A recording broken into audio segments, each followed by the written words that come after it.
In nomine Patris et Filii et Spiritus Sancti. Amen. Ave Maria, gratia plena, Dominus tecum, benedicta tu in mulieribus et benedictus fructus ventris tui, Iesus. Sancta Maria, Mater Dei, ora pro nobis peccatoribus, nunc et in hora mortis nostre. Amen. Sancta Maria, sede sapientiae, ora pro nobis. Bien, vamos a comenzar hoy ya la 14ª sesión, que es ya la última. Veremos solo por encima algunas cosas, porque por desgracia nos ha faltado mucho tiempo, pero fijaos, quiero que veamos algo de los elementos de ontología formal en el último tercio, pero acordaos que estamos viendo el tema de las lógicas modales. La extensión modal del cálculo proposicional, habíamos visto algo de la sintaxis, cómo se planteaba el cálculo proposicional modal, el tema de algunos apuntes de semántica y las diversas interpretaciones intencionales de los operadores modales. Acordaos que habíamos visto los contextos aléticos, habíamos visto también los contextos en aléticos tanto lógicos como ónticos, habíamos visto los contextos deónticos, el tema de la obligatoriedad. Hay luego algunas cosas muy interesantes sobre el tema de los contextos epistémicos, el tema de la creencia, el conocimiento fundado, pero eso no nos vamos a detener, lo podéis ver por vuestra cuenta, porque es simplemente ir aplicando los diversos símbolos y ver con qué condiciones la proposición es verdadera o no. Ya digo, también contextos intencionales. Aquí ya se formaliza algunas afirmaciones típicas de la filosofía, pero esto ya digo, lo podéis leer porque tampoco es demasiado complicado. Lo que sí vamos a introducir, lo que sí quiero que veamos es esto: la semántica modal de mundos posibles, porque aquí las posibilidades que se abren son realmente increíbles, pero esto sí que tiene una complejidad mayor. Por tanto, tenemos que decir al menos una serie de cosas en la explicación para si alguien quiere profundizar.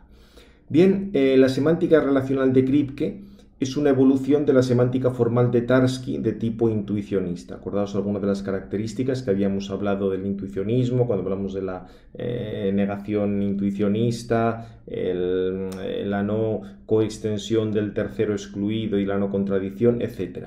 Lo que pasa es que lo que nos interesa es esto. Está ligada por una parte al carácter necesariamente incompleto de las teorías. Recordad lo que habíamos visto, teorías incompletas por los teoremas de Gödel, y por otra parte a la aparición de una ontología evolutiva tanto en física como en metafísica. Fijaos que si tú tienes que dar razón en física de por qué ahora tienes unas leyes que antes no tenías, esto no lo puedes expresar diríamos con una lógica clásica o con un planteamiento completamente newtoniano. Para Newton la ley de la gravitación ha existido siempre, sin embargo sabemos nosotros que las cosas no son tan sencillas. En los inicios del Big Bang las leyes físicas son distintas de las que hay ahora. Eso, ¿cómo das cuenta de ello desde el punto de vista de la lógica? Para esto nos va a servir mucho el tema de los mundos posibles. Así pues, mientras en la semántica de Tarski, en cuanto a formalización de la semántica clásica, lo que hemos visto de la lógica clásica, de la no contradicción, tercero excluido con la misma extensión, todas estas cosas, se considera la verdad de las fórmulas como referida al estado de cosas de un único mundo actual. Acordaos que para la semántica clásica todo es actual. En la matemática clásica 2 y 2 siempre son 4, no es que a veces sean 4, a veces no sean 4, y hay una única aritmética, igual que había una única geometría, mientras que aquí en la semántica relacional la verdad depende de estados de cosas en mundos alternativos al actual. Acordaos lo que habíamos dicho: algo es necesario cuando es verdadero en todos los mundos posibles. Algo es meramente posible cuando es verdadero solo en algún mundo posible. Por eso la noción de mundo posible va a ser utilísima y se va a poder interpretar de diversas maneras. Por ejemplo, la vamos a tener en metafísica y en teología natural. Curiosamente, este es el uso más antiguo que se dio de mundo posible, enlaza con cuestiones de la escolástica, Leibniz lo cultivó muchísimo y se puede interpretar como formalización de universos alternativos al actual, que no existen pero que Dios podía haber creado. En ciencias físicas, los mundos posibles pueden representar diversos estadios evolutivos del universo, pasados o futuros, o posibles evoluciones del universo compatibles con las condiciones iniciales pero que nunca se han realizado. Es decir, a partir de unas condiciones iniciales se podía haber llegado a un universo distinto del que ahora tenemos, o si consideramos el universo que ahora tenemos y consideramos el universo, pues no sé, un minuto después del Big Bang, la situación es distinta. O sea, hay mundo posible, sería cada uno de esos estadios en la evolución del universo. En ciencias biológicas, mucho más claro, diversos procesos evolutivos o estadios evolutivos de la materia biológica, distintos de los que ahora existen, pero igualmente compatibles. O sea, tú tienes que poder pasar de uno a otro. Veremos porque esto va a ser muy, muy interesante. En ética o moral, los diversos mundos posibles son elecciones alternativas abiertas para la capacidad de decisión del hombre. O sea, alternativas a las elecciones que actualmente ha realizado un sujeto. Una persona ha decidido esta mañana ir a clase, pero podía haber decidido ir a dar un paseo. Digamos, ahí tienes dos mundos posibles. O bien mundos idealmente buenos distintos al actual, mediante los cuales formalizar la obligación moral. La obligación moral se cumple, de hecho, en los mundos idealmente buenos. Es decir, en un mundo idealmente bueno todos pagan impuestos. Se entiende también, en un mundo idealmente bueno los políticos pondrían impuestos bajos, o sea que ahí son cosas que tienen que ir juntas. Pero el mundo real no es el mundo idealmente bueno, nos puede servir para formalizar la obligación moral. En epistemología, los mundos posibles son distintas representaciones que una persona puede hacerse del mundo actual. Unas están fundadas y otras no. Esto está un poco en la parte que no hemos visto, pero para no entretenernos más, ahí la podéis consultar si queréis. Y luego, ¿por qué se llama semántica relacional? Pues esta semántica es relacional en cuanto que los diversos modelos semánticos posibles, relativos a los diversos sistemas modales, dependen de las relaciones que los varios mundos posibles y actuales tienen entre ellos. O sea, tú vas a poder pasar de un mundo posible a otro mundo posible. Esa va a ser una relación. Por eso se llama semántica relacional.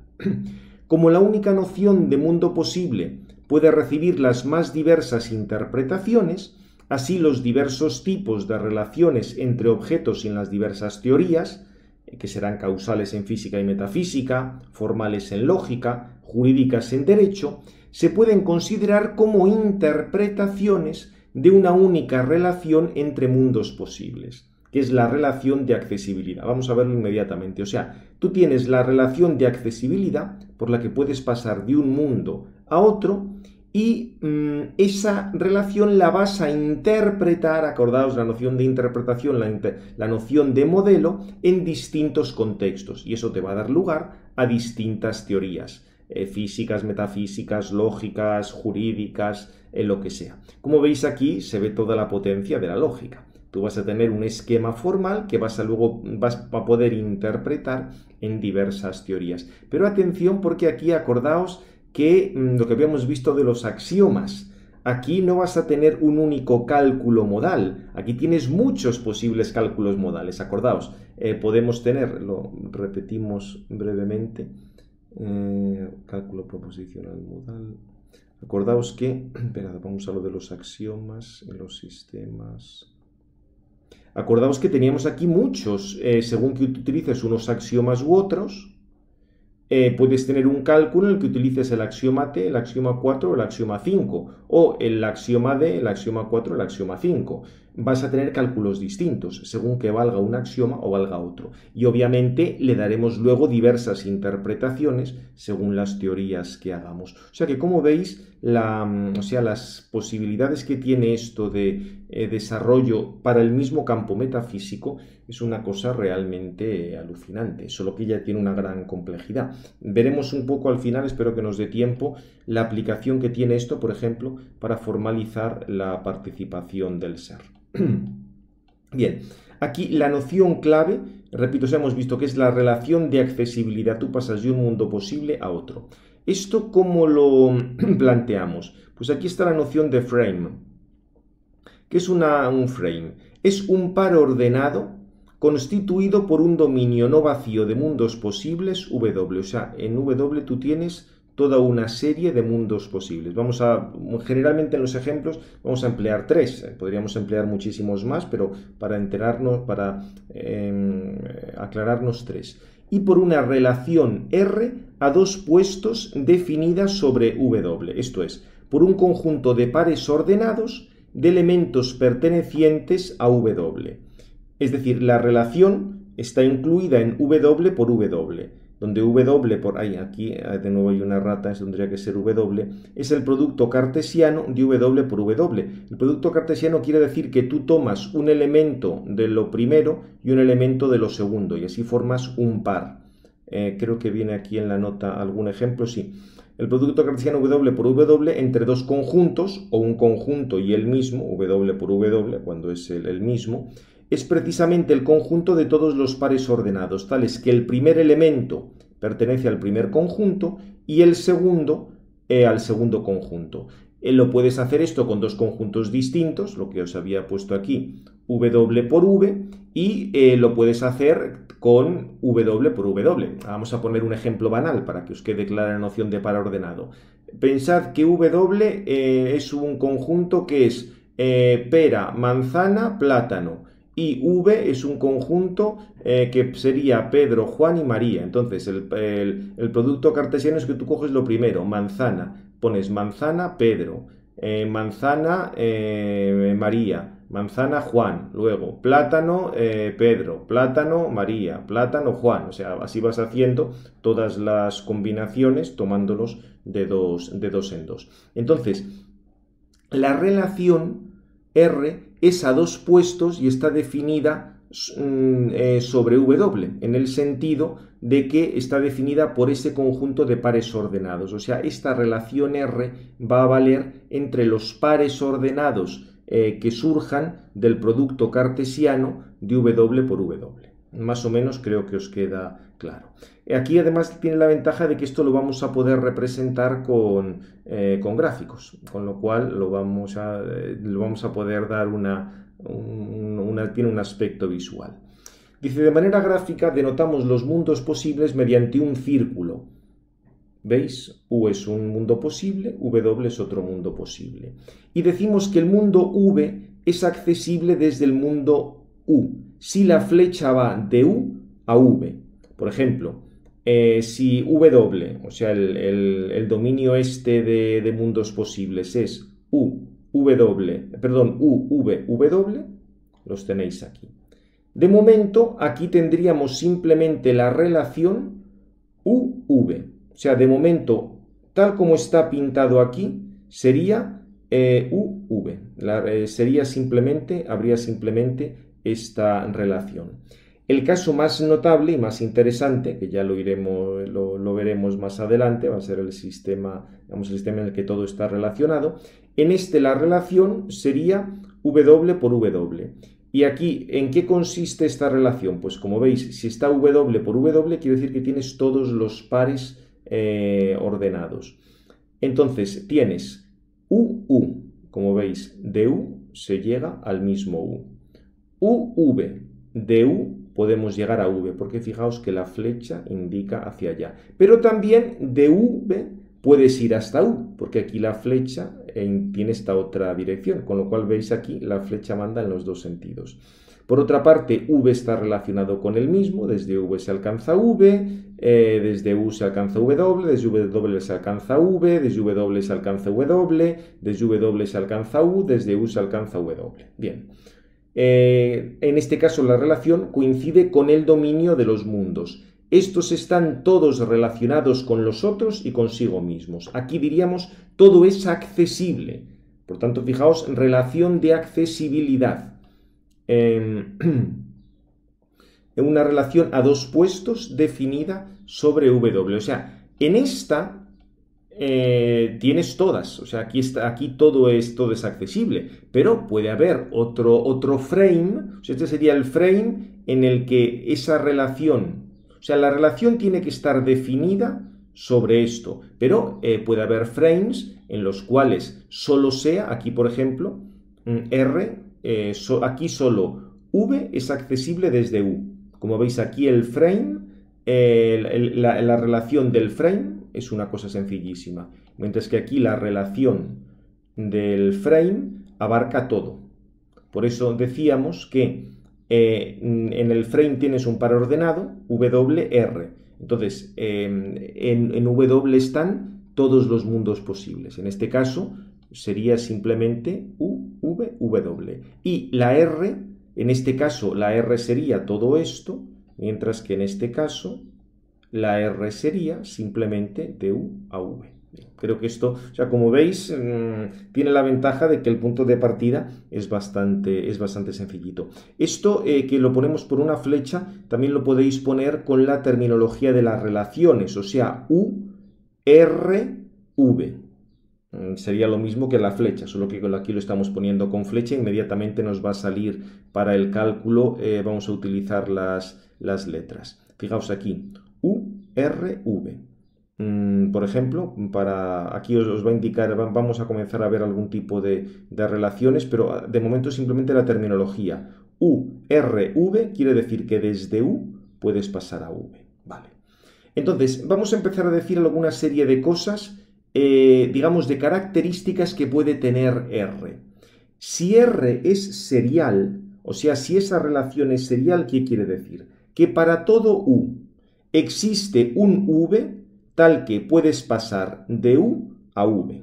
Vamos a ir viendo el primer caso. La relación es serial si y solo si, dado un mundo cualquiera de la estructura, acordaos, W son los mundos posibles, R la relación, existe otro accesible desde el primero. O sea, tú tienes un mundo y desde ese es accesible otro. Desde U es accesible V. Desde V es accesible W. Desde W es accesible U.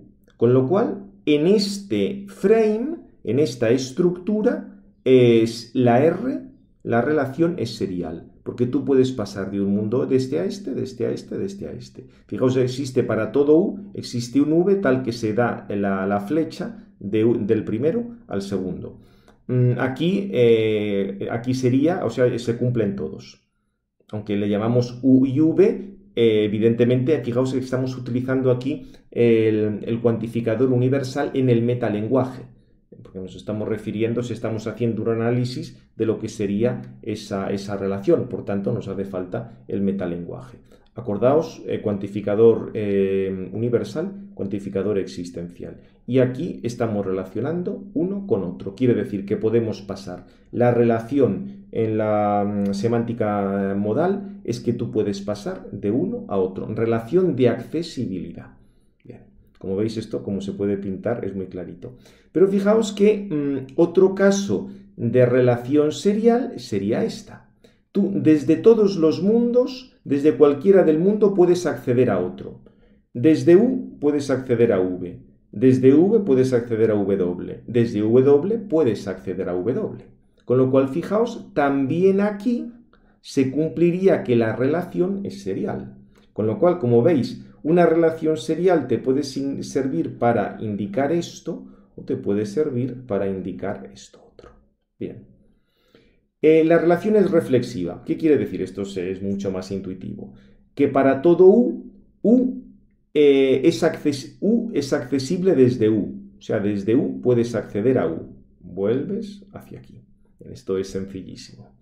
R es simétrica. ¿Qué quiere decir esto? Que para todo U y para todo V puedes pasar de U a V, y eso es equivalente en el metalenguaje. Acordaos el sí y solo sí en el metalenguaje.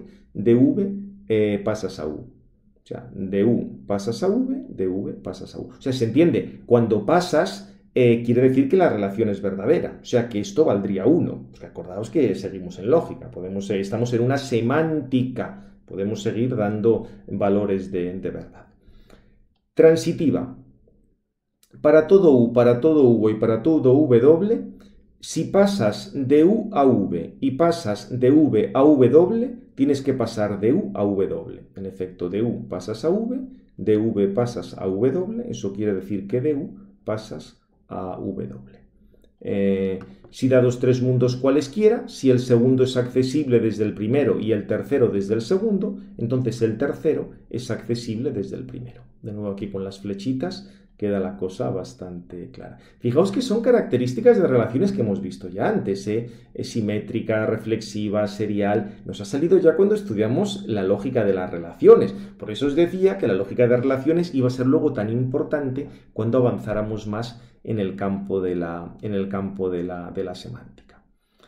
Bien, y Euclidia, otra cosa muy interesante. De nuevo, tenemos tres mundos. Si para todo U, para todo V y para todo W, si de U pasas a V y de U pasas a W, de ahí se sigue que de W pasas a V. Y fijaos que esto tiene la consecuencia que si de U pasas a V, quiere decir que de V pasas también tienes que poder pasar a ello mismo. Fijaos, esto es como si hubiéramos aplastado estos dos. Aquí pasamos de U a V y de U a W, y por tanto podemos pasar de W a U. Figuraos que esto lo aplastamos y hacemos coincidir V con W. Pues entonces sería de U pasas a V, de U pasas a V, y por tanto de V pasas a V. ¿Veis? Digamos, esto es lo que se llama la relación euclidia. Además, también vale lo otro. O sea, claro, fijaos. Si los mismos tres de antes. Si de U pasas a V y de U pasas a V y de U pasas a W, eso implica que de W pasas a V. Pero también vale lo contrario, perdón, de V pasas a W y de W pasas a V. Claro, porque fijaos que en realidad es lo mismo que esto. Si tú comienzas de este a este y de este a este, pasas de este a este. Pero si comienzas al revés, de este a este y de U a V, la flecha también pasaría al revés. Podrías pasar de V a W. Por eso os dice que en realidad se crearía esta estructura. Dice, las dos propiedades citadas, derivadas de la euclidia, se denominan reflexividad y simetría secundaria. Fijaos, claro, porque la propiedad euclídea, que en principio es esta, te da lugar a una propiedad simétrica y a una propiedad reflexiva. Es decir, que de la relación euclídea va a surgir una simetría secundaria, porque es una consecuencia de aplicar la euclídea, y una reflexividad, perdón, me he equivocado, de la euclidia surge una reflexividad, porque hemos visto, si de U pasas a V, de U pasas a V, de V pasas a V. Al final tienes que de V pasas a V, con lo cual tienes una reflexividad, pero secundaria. Y lo mismo, una simetría. Si de U pasas a V y de U pasas a W, de W pasas a U. Si cambias el orden, vuelves a tener... O sea, la flecha esta adquiere las dos direcciones. Con lo cual, las dos propiedades citadas derivadas de la euclidia se denominan reflexividad y simetría secundaria, por lo cual tenemos el esquema que las resume. O sea, este sería el esquema KD 4,5 o S secundario. Fijaos que antes, en el esquema que hemos visto, en el esquema este sería el esquema en el que todo está relacionado con todo. Esto es lo que correspondería a un esquema S5, luego comentaremos. Pero pensad que sacamos solo este trozo, nos quedamos solo con este trozo. También en este trozo se da la reflexividad y se da la simetría. O sea, si tú aíslas esto, en el fondo lo que tienes es un esquema, seguirías teniendo como un esquema S5, o sea, todo está relacionado con todo en este trozo, pero dependiendo de un tercero. Como veis, tienes aquí que aíslas este trozo, todo está dependiendo de todo, pero porque hay una dependencia de un tercero que es U. Esto va a ser utilísimo y va a ser el esquema básico para poder formalizar la participación del ser. Fijaos que aquí es que prácticamente se ve. Pensad que uno es el mismo ser subsistente, la causa primera. todo depende de la causa primera, y por la dependencia de la causa primera, unas cosas están dependiendo de otras, y todas tienen en común el depender de la causa primera. Lo veremos al final, espero que nos dé tiempo, pero este esquema va a ser utilísimo para fundamentar muchísimas cosas. Ahora, uno puede decir, bueno, sí, pero esto de los dibujitos y de las flechitas y los circulitos es una cosa muy simpática, pero esto qué narices tiene que ver con los axiomas modales que hemos visto antes. Pues muchísimo, porque hay un teorema que te permite establecer la correspondencia entre los axiomas y los frames. Acordaos que los frames era el par ordenado del W mayúscula, es decir, los mundos posibles, y la relación. Pues vamos a poder pasar de esto, según el tipo de relación, a los axiomas. Es una cosa simpaticísima, una cosa muy, bueno, no solo simpática, sino que utilísima para toda la lógica. Esto, los que lo estudiaron fueron Lemon Scott y después Salsquith, fijaos que son fechas relativamente recientes, y es un teorema general de correspondencia entre axiomas y frames. Es lo que se llama la HIJK convergencia. La cuestión es la siguiente, tiene esta estructura. Tú pones posible con el superíndice H, necesario con el superíndice I, implica necesario con el superíndice J, posible con el superíndice K. Entonces lo que dice es que se da la HIJK convergencia. Esto quiere decir que para todo U, para todo V y para todo W, tienes que U está en relación con V y a la vez U está en relación con W. Estas relaciones las van a ir con un subíndice, perdón, con un exponente, un superíndice. Vais a ver inmediatamente lo que quiere decir. Esto implica que existe un X tal que V está en relación I con X y a la vez W está en relación K con X, siendo H, I, J, K números naturales. Y cuando el exponente, el superíndice, es un 0, eso quiere decir que tienes la relación de identidad. Vamos a ver una cosa, el ejemplo es sencillísimo. El axioma T, necesario alfa, implica alfa.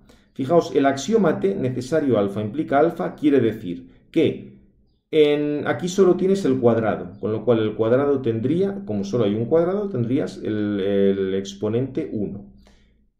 No hay nada delante del cuadrado, con lo cual eso quiere decir que, fijaos con este esquema, aquí tienes que poner un hermosísimo 0. O sea, esto lo quitas y te queda solo el cuadrado, alfa. Implica, aquí tienes alfa, y alfa sin nada, no tienes ni cuadrados, ni rombos, ni nada, con lo cual tienes que poner un 0 y otro 0. Como veis, cuadrado alfa implica alfa, quiere decir que todos los exponentes son ceros menos este que es un 1, porque aquí tienes un cuadrado. Entonces, aplicamos la regla esta que hemos visto aquí. Tendríamos para todo U, para todo V, para todo W, U, aquí H, acordaos que el H es el primero. El primero hemos dicho que es 0, con lo cual esto va a hacer,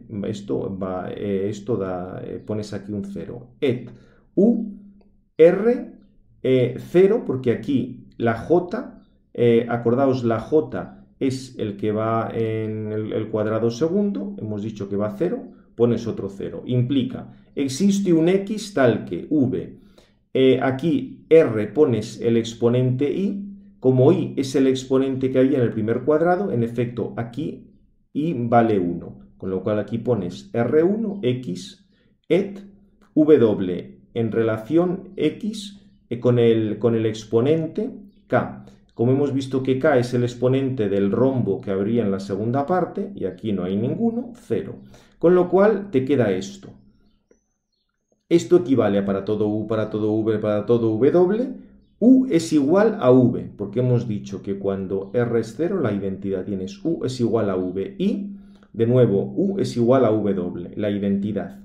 Esto implica que existe un X tal que V está en relación con X, porque esto vale 1, con lo cual se mantiene, y al mismo tiempo W es igual a X, porque hemos visto que cuando R es 0 es la identidad. Ahora, esta fórmula quiere decir que para todo U, para todo V, para todo W, U igual a V y U igual a W. U igual a V y U es igual a W, lo que quiere decir al final es que V es igual a W. O sea, si se cumple esto, si se cumple que U es igual a V y a la vez U es igual a W, quiere decir que V es igual a W. Esto implica que existe un X tal que U está en relación con X y a la vez W está y W es igual a X. Fijaos que como aquí habíamos dicho que W es igual a X, obviamente va a existir un X que cumpla esto, con lo cual simplemente te queda que esto implica que V está en relación con W. ¿Qué quiere decir que V está en relación con W? O sea, quiere decir que para todo V, V va a estar en relación con V, con lo cual tienes al final la propiedad reflexiva. Con lo cual, como veis, de este hemos pasado a la propiedad reflexiva. Creo que el paso este es más o menos claro. O sea, evidentemente, para todo V y para todo W, V es igual a W, con lo cual esto es una cosa bastante sencilla, se cumple. Con lo cual lo que tienes al final es que para todo V, V está en relación con sí misma, porque acordaos que si hemos dicho que V es igual que W, eso quiere decir que V está en relación con V, porque tú puedes sustituir W por V, con lo cual te queda al final para todo V, para todo W, como V es igual a W, esto lo puedes quitar, con lo cual te queda para todo V, V está en relación con W. Y esa es la propiedad reflexiva. Con lo cual hemos pasado del axioma T a la propiedad reflexiva. Bien, hacemos la pausa y ahora seguimos.